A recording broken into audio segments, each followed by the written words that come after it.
International Video Network welcomes you on this journey across the seas to Ireland.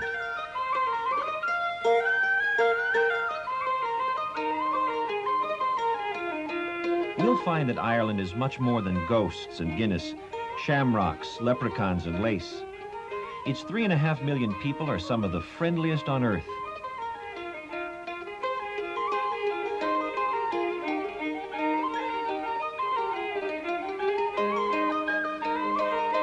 They live in a land splashed with 40 shades of green.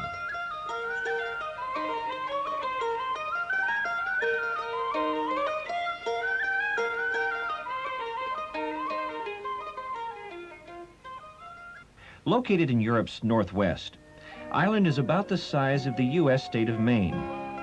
The Emerald Isle is folded between the Irish Sea and the Atlantic Ocean. It's on the same latitude as Labrador's, yet it's warmed by the waters of the Gulf Stream. Northern Ireland occupies the northern region of this island. Having chosen to remain outside the provisions of the Anglo-Irish Treaty of 1921, Northern Ireland has since been administered as part of the United Kingdom of Great Britain. At the nearest point, Ireland is 11 miles from Britain. It's 200 miles from the Brittany coast of France and 3,000 miles from the eastern coast of the United States. From Dublin, on Ireland's east coast, to Galway on the western shore, it's 133 trifling miles. You can drive across Ireland in 4 hours, with a stop for lunch along the way. In 1841, Ireland had nearly 9 million people, mostly landless tenant farmers. Potatoes were the crop that fed the nation. The Great Potato Famine started with a crop failure in 1845, and from 1846 to 1851, more than 1 million Irish died of starvation. 700,000 emigrated to Britain, and 1 million more to North America. Emigration from Ireland continued for the next 100 years. Today, the population of 3.5 million is again increasing. When the Irish rain comes down from the River Liffey to Galway Bay, the Irish call it a soft day. The rain falls in a gray curtain, soaking the snow-white sheep that cluster under stone castle walls. When the wind blows the rain this way and that, the Irish say, "It's a desperate day." There's a lot of chatter about the weather. Our climate is not that good, but at the same time, we do get good weather from time to time. You see umbrellas blossom on Dublin's St. Stephen's Green, plot 1880 with flower gardens, and an ornamental lake lively with waterfowl. In summer, there are concerts and exhibitions of Irish dances in the park. St. Stephen's Green was a gift to Dublin from the family Guinness, whose fortune was made with barley, hops, and yeast, and limestone water from St. James Well hard by the River Liffey. And today, Guinness Stout fuels the nation. Arthur Guinness started it all in 1759. He was not a timid man. His first land lease was for 9,000 years at 45 Irish pounds a year. He concentrated on the dark beer with the creamy head favored by the porters of London's Covent Gardens.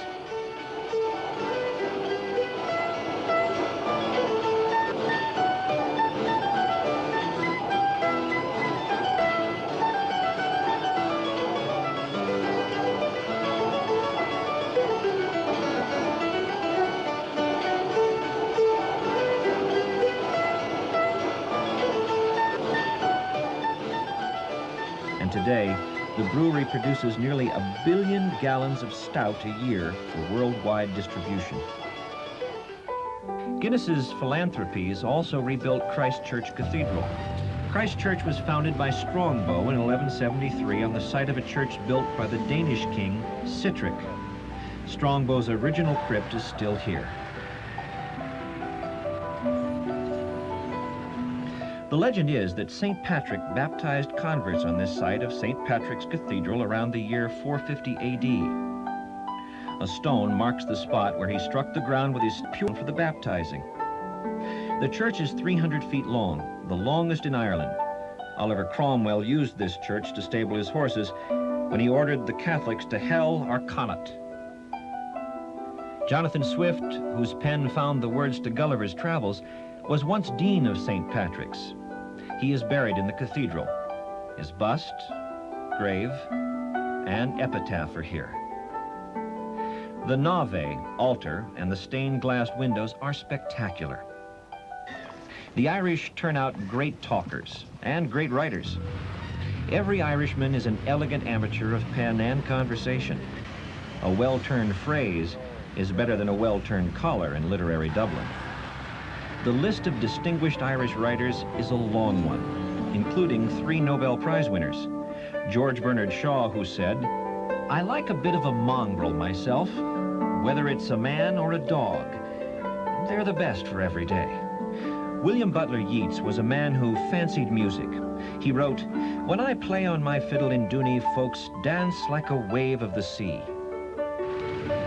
And wordy Dublin town celebrates Samuel Beckett, Jonathan Swift, Thomas Moore, Oscar Finnegan O'Flaherty Willis Wilde, Oliver St. John Gogarty, James Joyce, Brendan Behan, and a pantheon of elegant wordsmiths. The name Dublin comes from the ancient Gaelic word meaning dark pool.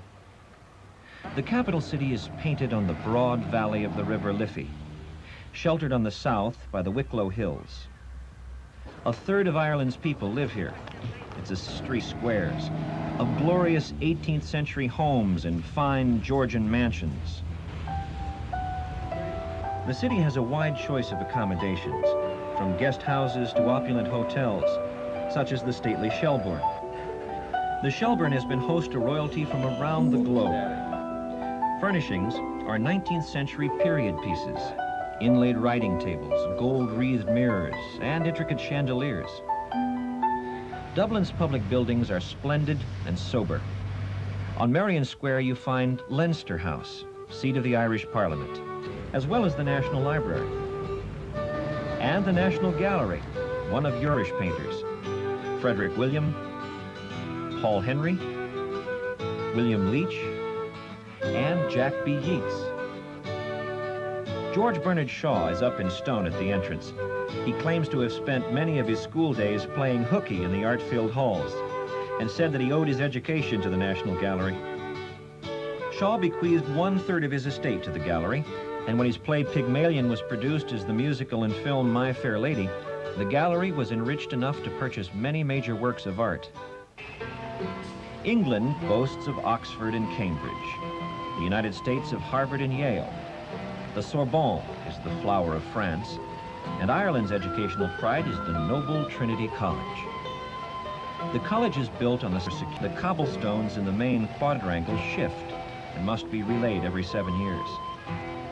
The Trinity College Library houses 1 million printed books, over 5,000 manuscripts and codices, which make it a world-famous resource for scholars.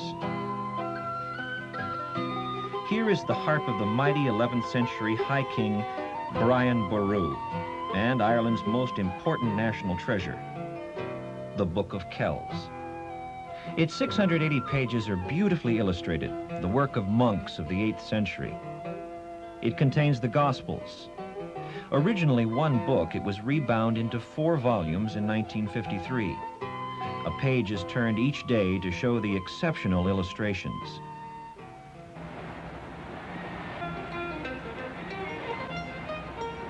Of course, Dublin has its share of those warm and wonderful Irish institutions, the public houses, called pubs for short.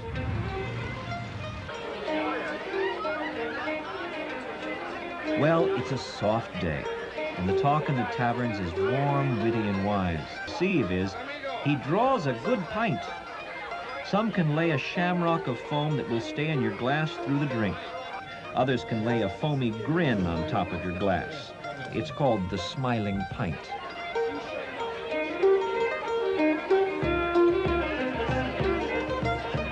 And they all serve pub grub, solid and satisfying. Pubs offer a wide range of entertainment, from traditional Irish music to jazz. It's common in Ireland for customers to add to the entertainment. And meet my fair play to please him, that foggy Jew. But I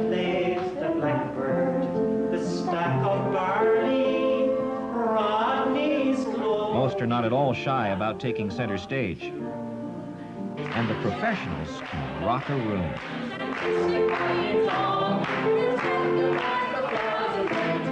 Annette is your typical Irish colleen, pretty as a spring day with the voice of an angel.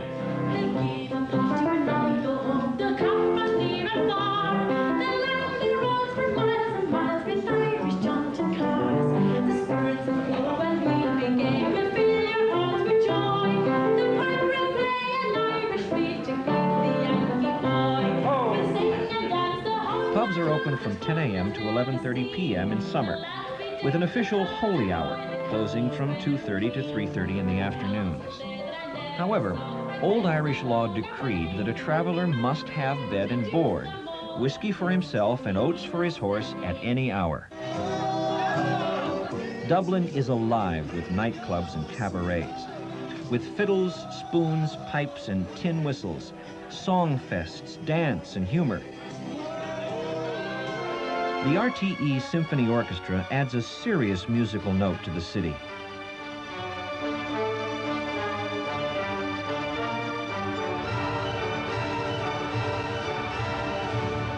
And the population is serious about its theaters, too. Art and culture are appreciated in Dublin. Yet many come to Ireland to prowl the shops. And Dublin is a shopper's town. Tea, fashions, crystal, china, linens, knitwear, woolens and tweeds, and all the special products made in the country, such as the fine Waterford soda glass and crystal. The process of this glass art is still displayed at the Waterford factory. The finest crystal from Ireland is made here at the Waterford Crystal Factory. The principal ingredients of sand, soda ash, limestone, and borax are melted together at very high temperatures in furnaces. The glassmaker then takes a narrow iron blowpipe and dips it into the molten glass. The glass then sticks to the pear-shaped end of the blowpipe. Lifting the pipe to the glassmaker's mouth, he blows the glass gently, which forms a bubble that is molded into the particular design. When the glass is shaped, it is then decorated with engraving wheels to capture the distinct beauty and design of each individual piece. The finished work speaks for itself. And Dublin is also a fine walking town. The slick shops are behind St. Stephen's Green on Kildare, Dawson, and Molworth Street. But if you walk across the River Liffey, it's a different Dublin. A little grimy, noisy, and full of life. The Liffey is a small river. The O'Connell Street Bridge is wider than it is long. The Halfpenny Bridge is a bow of ornamental ironwork, a walking bridge. It used to cost a halfpenny to cross, hence the name. You see wonderful Irish faces, from babes in prams to men of great antiquity who've been there since James Joyce walked Dublin in the early 1900s with his novel Ulysses blooming in his head. They're as Irish as the shamrock. I think Ireland is special because the people here are very friendly and we're always very nice to foreigners, and we like to think that it's the nicest country here because everybody's the friendliest. Don't you, Bridget? Yeah, it's the best place to come to. Ask an Irishman for directions and he'll tell you with warmth and humor. Go around, you have to go around right back up there, down there and on all straight down. And take that turn where the garage, where Kelly's carpet. Down that road, down, and take the last turn to your right, and on straight down. That leads So I need to turn around. You have to keep going. Go around this way. And he'll tell you. I'm going to show you now. And tell you. We've got a map. And tell you. Got a He man? might even go out of his way to take you there. Move up here. Move up here a bit. Move up. Come on. The curious thing about the Irish is that none can claim to be racially pure. Great to be there. Irishmen, like Irish whiskey, run about 80 proof. First, it was the Celts who came and defeated the Firbolg, the Aboriginal Irish. Then came St. Patrick to save their souls. A Welshman who learned about Christianity in a French monastery and then came to Ireland in 32 AD. Then came the Vikings. Many of the Irish originally were Danes. The rest were Normans, French Normans led by Strongbow.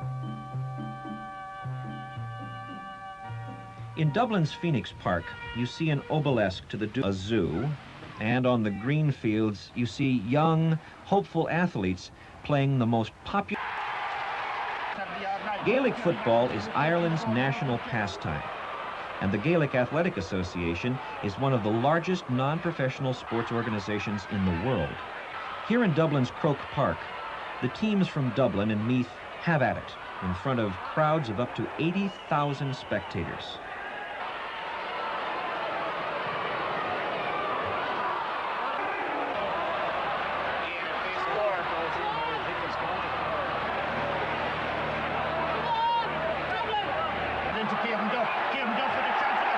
The chance of a point with the kick home, and he's got it. Greyhound racing is also a popular sport.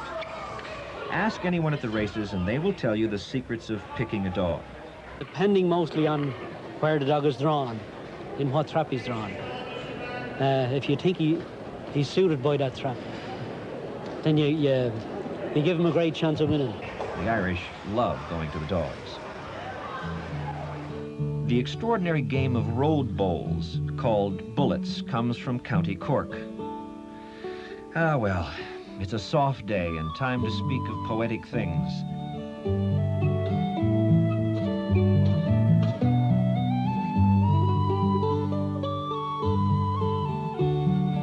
Let's drink a toast to the Ireland of ghostly castles and fearless chieftains, of pepper pots and harps, of green hills and safe harbors, lakes and rivers and ruined grey abbeys. Although I have 100 miles of coastline, and the shores are so lacy, you're never more than 70 miles from the sea. It's easy to get around in this country, and by the way, in Ireland, cows have the right of way at milking time. Occasionally you round a bend on a narrow road and run into a herd. Best to say, good day to you ladies, and give them all the right of way they want. Ireland has a lot of countryside that is still relatively unspoiled. You can still drive out. Within 20 minutes you're outside the city. You can make the Wicklow Mountains, and I mean, they're just incredible, really, really beautiful. For a change of scenery, County Wicklow, just south of Dublin, is the Garden of Ireland, with tree-lined country lanes, majestic hills and mountains, gentle glens and valleys. Travelers find their way to Glendalough. Glendalough was founded by a hermit monk, St. Kevin, in the 6th century. He founded a monastery here, which became a monastic city, famed as a center of learning throughout Europe. During the 9th and 10th centuries, Vikings plundered the city, and in 1398, English troops raided the area.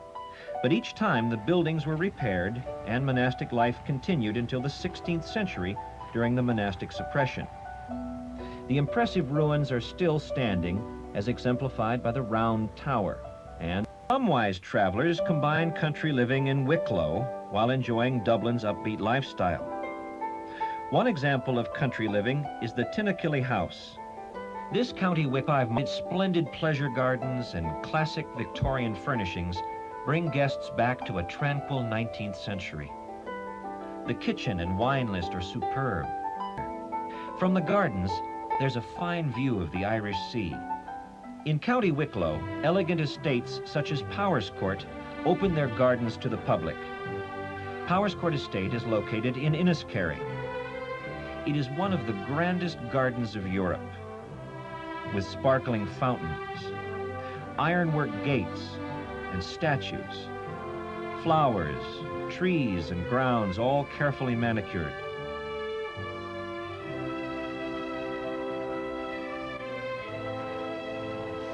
Court Waterfall. At 400 feet, it's the highest in Ireland.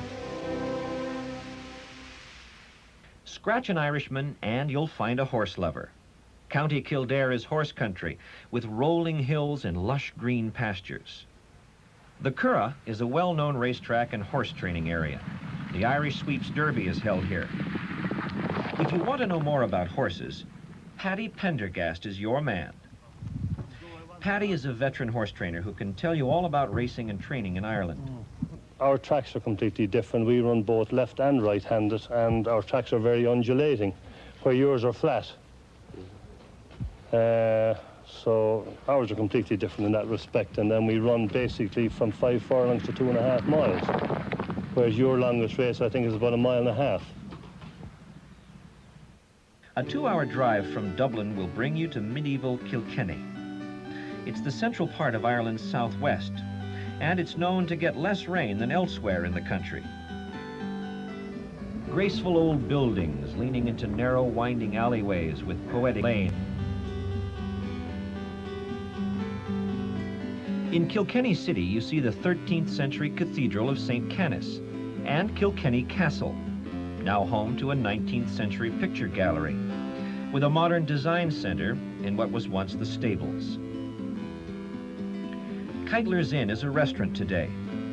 It was the home of Dame Alice Keitler, who murdered 4 husbands, all 4 of them her own.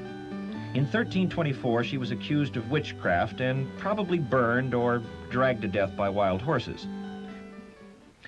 In the center of Ireland, in County Offaly, visitors come upon the ruins of the monastic city of Clonmacnoise, a center of art and learning for more than 1,400 years. It was founded by St. Kieran. The poet T.E. Ralston wrote, "In a quiet water's land, a land of roses, stands St. Kieran's city fair, and the warriors of Erin in their famous generations slumber there." The walled city has had a violent and bloody history. It was plundered, burned, and destroyed again and again by Norsemen, Anglo-Normans, the English, and native Irish. The monastery of Clonmacnoise still display wonderful stonework, Celtic crosses with intricate carvings, a cathedral, 7 church buildings, 2 classic round towers, more than 200 grave slabs with inscriptions from the 8th to the 12th centuries. Over the arch of the doorway of the cathedral are some carvings of St. Dominic, St. Patrick, and St. Francis. St. Finian's Church and McCarthy's Tower are 2 famous landmarks. Another is O'Rourke Tower, seen through the west door of the cathedral. In its flowering years, Clonmacnoise was the city of saints and scholars. From these monasteries, Irish monks brought Christianity back from the and intellectually stumbling in the Dark Ages. There are legends that soil taken from St. Kieran's grave will provide protection against storms or tragedy at sea, and if scattered in the 4 corners of a field, will ensure bountiful crops. Spirited Cork is the largest county in Ireland. It's in the southwestern corner of the country, with Ireland's friendliest people. The city of Cork has a year-round program of festive events.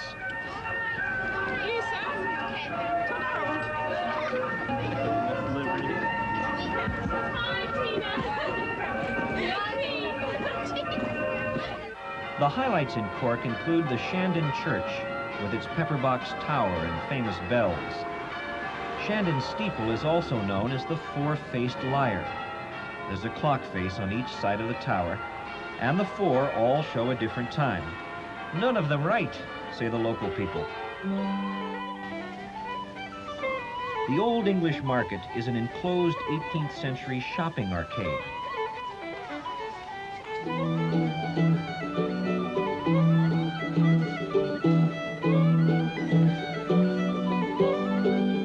One of the landmarks in Cork is the statue of Father Matthew, him that was against the drink, they say.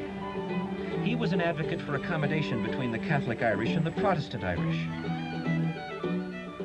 10 miles from Cork city centre is the magical Fota Island and Fota Wildlife Park, a game reserve that was conceived as a compromise between a zoo and a safari park. There are many animals.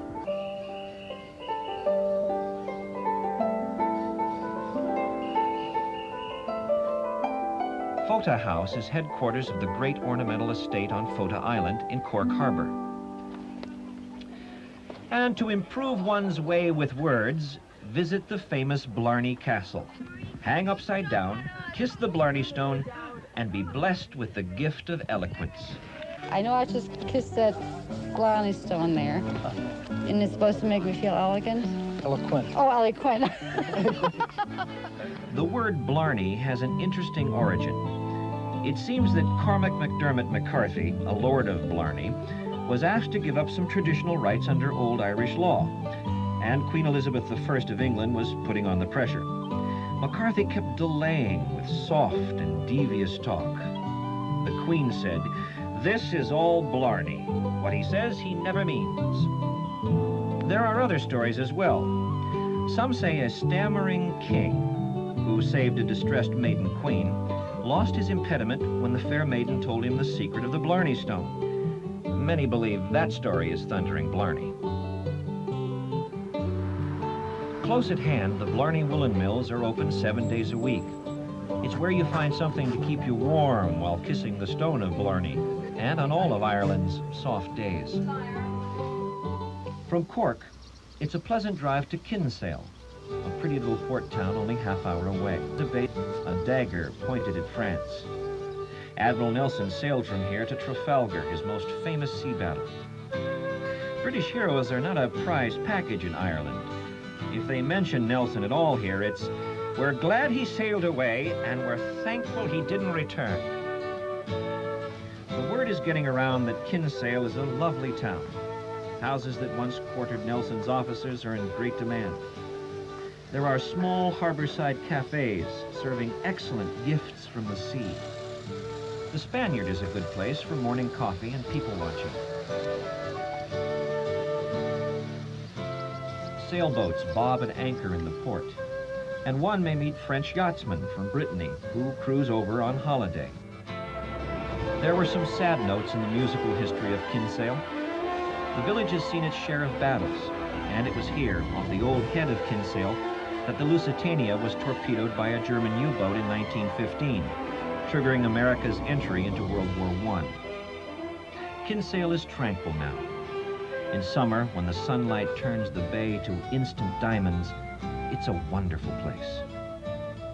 A popular walk is on the roads circling Compass Hill, with excellent views of the town.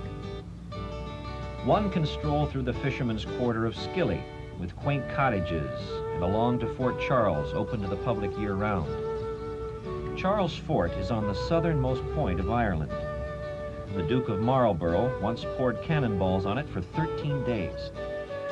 The town of Bantry, washed by the waters of Bantry Bay, is one of the cheeriest towns in County Cork. There's always a...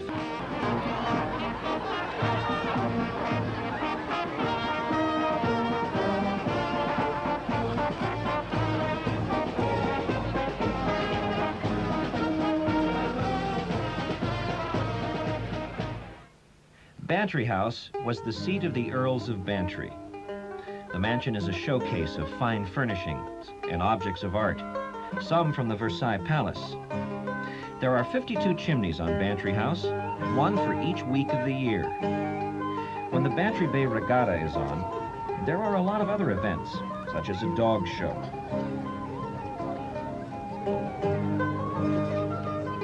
Pedigreed animals are coiffed and groomed, often haughty.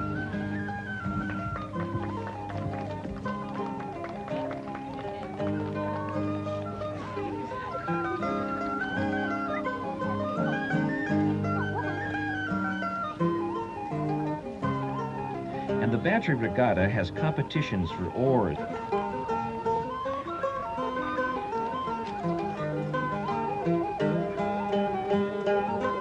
And swimmers braving the chilled waters.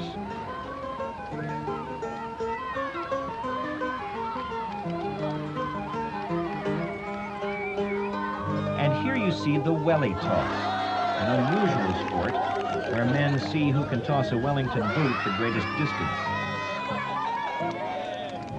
Near Bantry from Glengariff, you take a cruise around the harbor and over to Garnish Island. On the boat trip, you see seals draped over the rocks.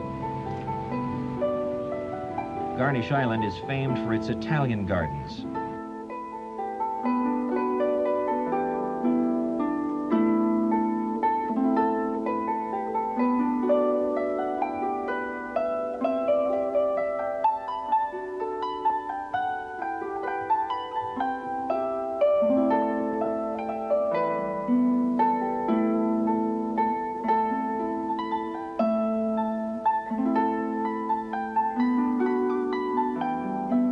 and Bantry is a good jumping-off place for 4 scenic peninsulas in County Kerry. Dingle is a fishing village. All the streets tumble down to the harbor. It was made for an artist's brush and for a photographer's lens. The light is marvelous. And the artists of Ireland look to the land and the sea and the skies to reflect Ireland's glory.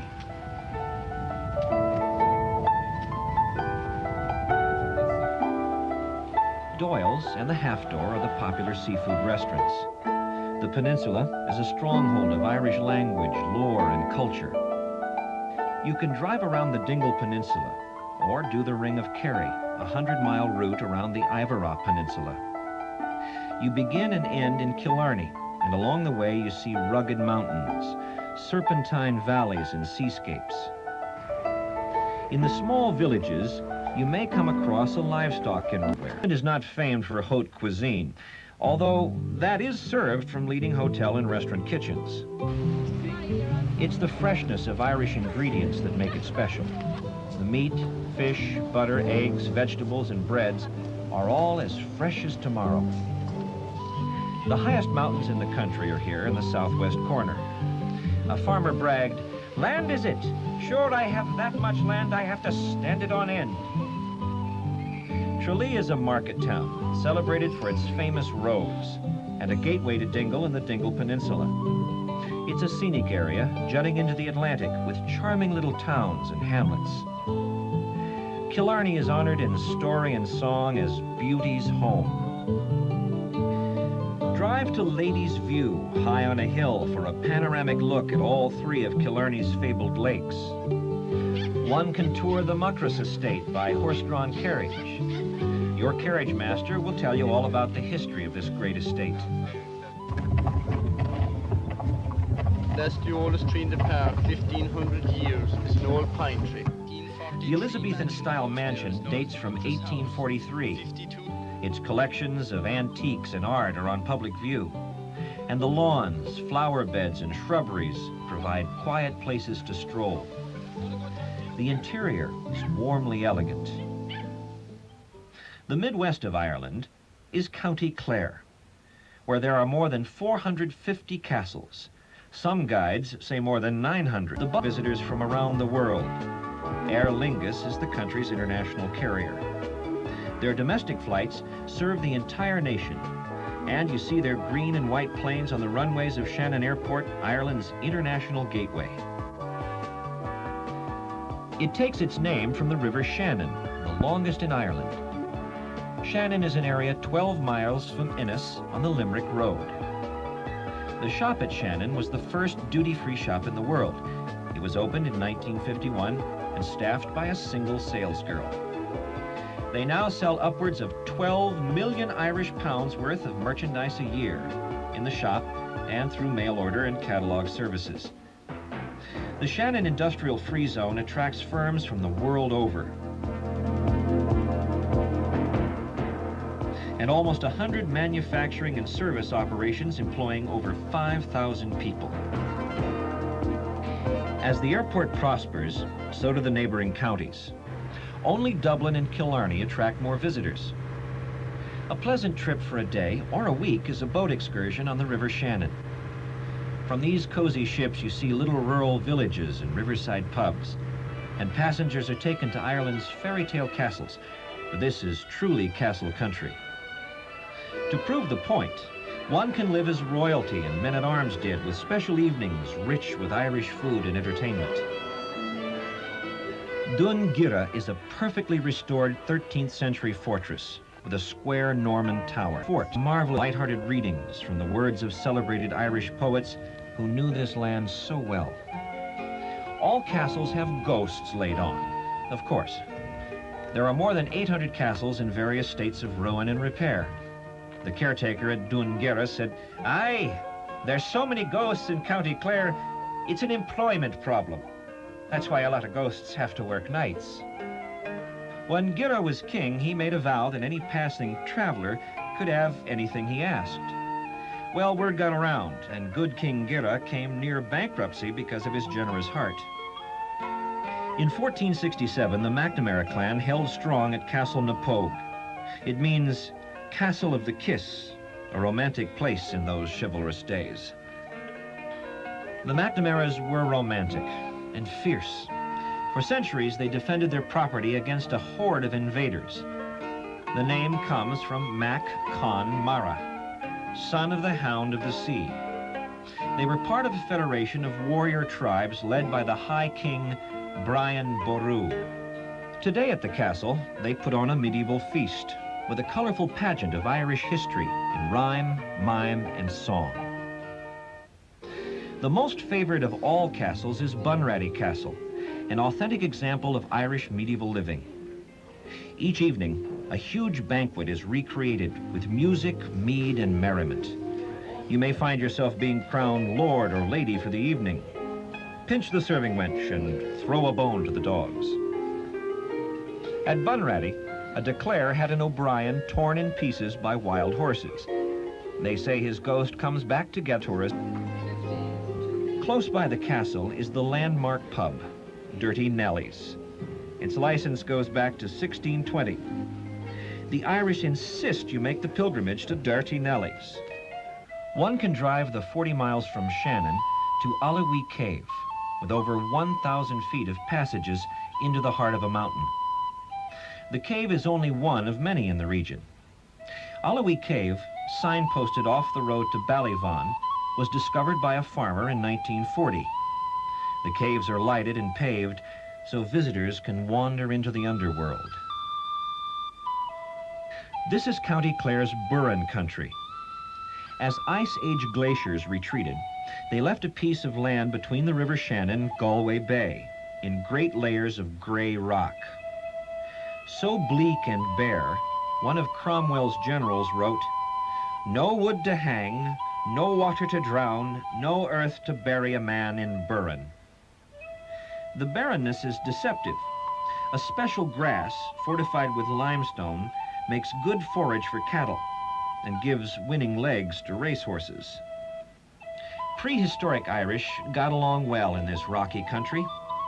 See the grave monuments they call dolmens, 2 upright pillars of rock, a capstone slab across the top. The last honor for chieftains buried 2,500 years before Christ. The ancient men dressed in skins. They had rough stone forts and raised cattle. With huge, fierce dogs, they hunted the giant stag, but it's of Irish castles. 15 miles north of Shannon in County Clare is the Craiganoan project. There's a castle, actually a fortified 15th century farm home. The leather boat, Brendan, that sailed from Kerry to Boston in 1976 is here. Tim Severin made his voyage to show that St. Brendan might have sailed to America long before Columbus was born. Here one can see a Bronze Age lake dwelling called a cranode, a typical farmer's house as it stood 1,600 years ago, surrounded by a ring fort, fortified by a dirt and thatch fence protecting against the invader. In Ireland, one must visit the cliffs of Moher, rising 700 feet above the crashing waves. They are the highest in all of Europe. Seabirds nest in the cliff sides and ride the wind like gliders. The air is filled with their screaming chatter. Waves in the broad bay swell in flashing gold from reflected sunlight. The sun sinks late in this latitude. An Irishman at the O'Brien Watchtower once said that if it wasn't for the Gulf Stream, he'd be an Eskimo. Once on the crashing waters, the storm-battered ships of the Spanish Armada came rolling out of the fog to fall on the rocks nearby. 1,000 Spanish sailors spilled into the treacherous waters. Survivors washed their hands. Some say the Spanish sailors are buried on the beach. There are reports that they've been seen on moonless nights. Ghastly green they are and dripping with seaweed. County Galway is 60 miles north of Shannon, and the town is as famous for its seafood as it is for its sunsets. It's a town to explore on foot. Galway's cathedral dominates the city skyline.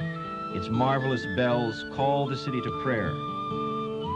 The cathedral is built on the site of the old Galway jail. The building stands beside the Salmon Wear River. It is made up of cut limestone with Connemara marble floors. The nave is spectacular, and you can fish in the weir for a fee. For color and joyful music, you can't beat the Galway Busk Festival, when street musicians fill the air with foot-stomping sounds from classical instruments to spoons.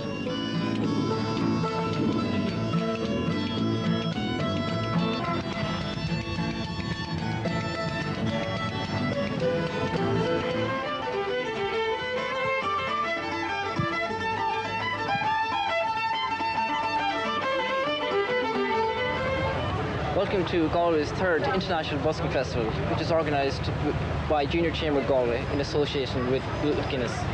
You may run into the bemedaled Lord Mayor, and he'll tell you all about the Galway races. This is a very big week for us here in Galway. We've got the race festival going. Attracts horse lovers from around. The Irish love to gamble, betting over 90 million Irish pounds a year on the horses. Placing a bet with a bookie or bookmaster at the track is the most colorful way of betting. Or at the tote, the government operation, which is safer and less expensive, but not quite in the Irish spirit of things. Between races, enjoy a drink at the longest bar in Europe. It may well be the busiest as well.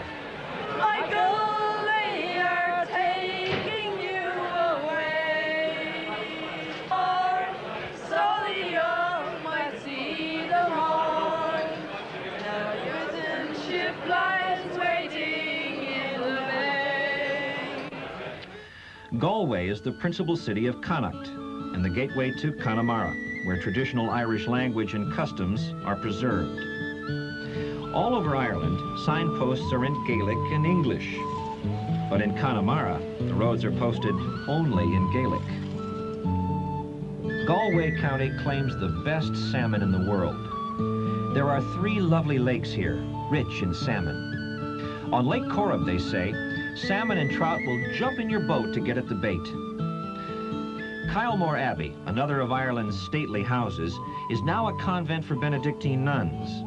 The seaside resort town of Salt Hill, a little further west along the coast, has all the amenities Ireland's guests could wish for, including a fun center for all ages.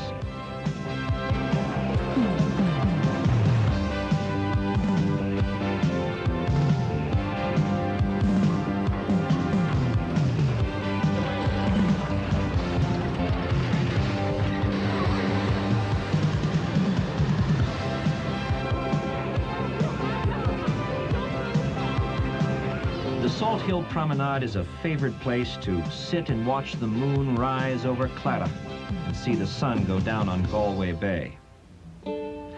Galway is the port for the Aran Islands, Inishmore, Inishmaan, and Inisheer.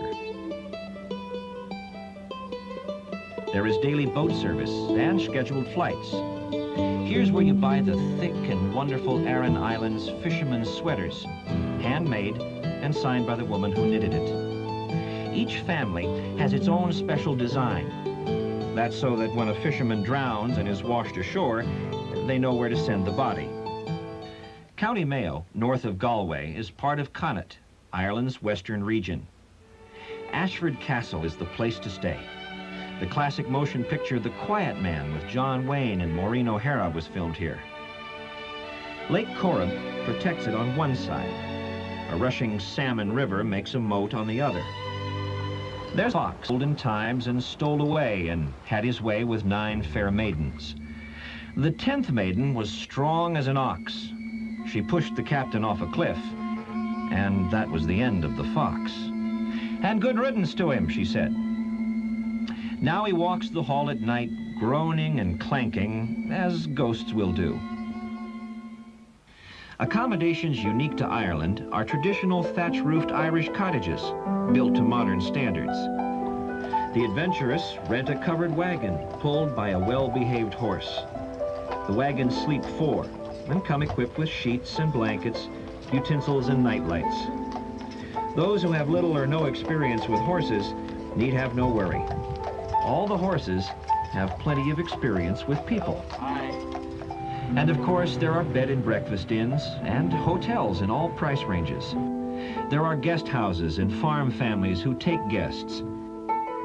Painters have tried to capture Ireland's 40 shades of green. Noble efforts, never reflecting reality. Writers write that it's indescribable, then go on to describe it. Only muffled cries. It's celebrated in poem and song, yet the essence of Ireland's magic is missing. To fully appreciate Ireland, one must meet warm people in this cool country and experience its rich flavors. As we've seen, Ireland is much more than ghosts and Guinness, harps and shamrocks, leprechauns and lace. Ireland is the Irish people who greet you with warmth and friendship. A country of modern and thriving industry. A land of scenic natural beauty, embellished with castles from ancient times. It's rich in history, culture, arts, and crafts. Its literature, music, theater, and dance is performed, read, and cheered the world over. We're glad you came along to Ireland with us. May the road rise to meet you. May the wind be always at your back. May the rain fall soft upon your field. And until we meet again, may God hold you in the palm of his hand.